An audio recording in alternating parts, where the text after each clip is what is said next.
Here you go. Thank you. Green tea for Quincy, eh? Thank you. Have a good one.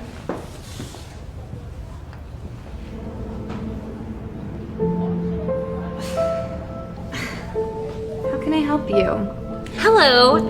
I hope you're having a great day. Can I have a kale salad and a small chai tea latte, please? And no regular milk, just almond milk and no whipped cream. Sorry for the long order. Did you say you wanted a small? Yep, just a small. Thank you so much. Are you sure you want a small? Yep. And no whipped cream? Yeah. Okay, name? Patty.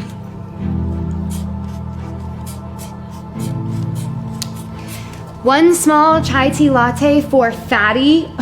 Sorry, Patty. Make sure you use almond milk instead of regular milk.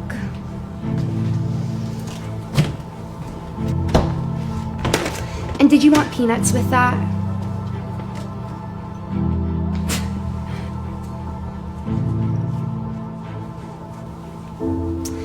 That'll be $7.42. Here you go. $7.42. Hello? Are you okay? Look, I need you to pay. Are you there?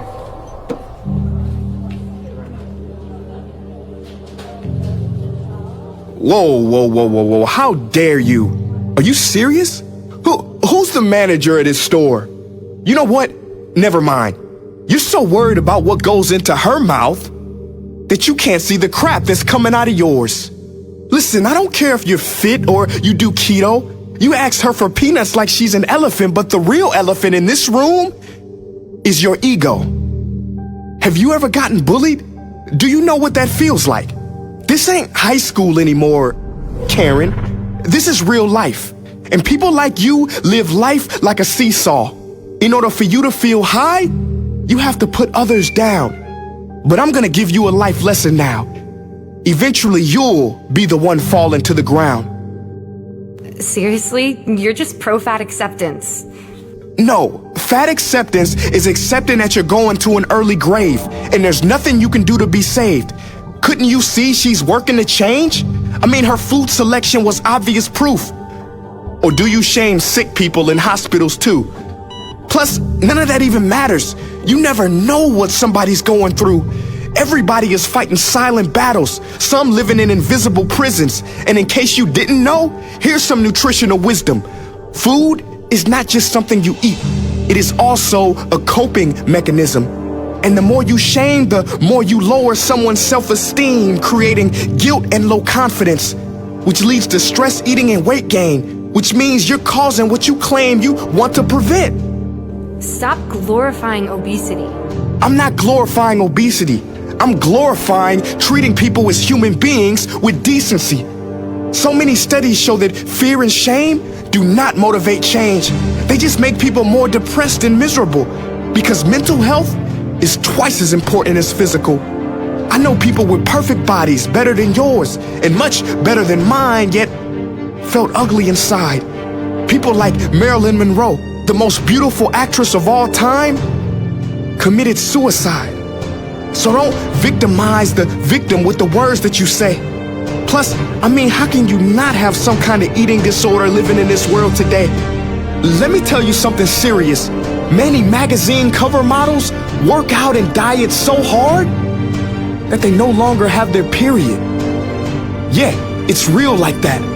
And then after all of that training for one day of shooting, they're photoshopped, so they don't even look like that.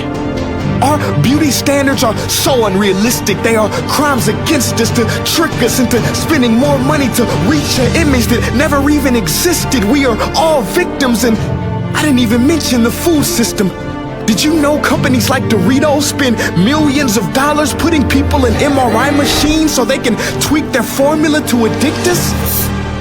Our whole world is a vicious cycle, a self-hating trap, and it starts early.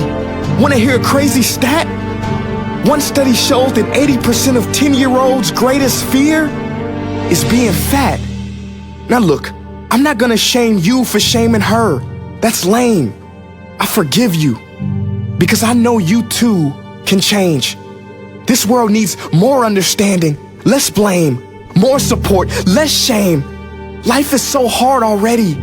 So instead of putting people down, telling them what they should look like or who they should be, let's accept them for who they are and lovingly encourage them to be who they could be.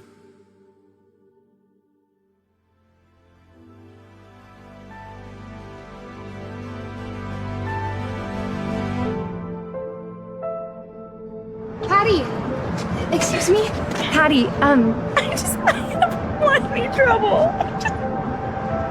look, growing up, my mom always told me that I wasn't good enough and I was never thin enough, and I don't know, sometimes I just feel better about myself when I judge other people, and everything back there was just a projection of my own insecurities. I didn't mean anything that I said. I'm really, really sorry.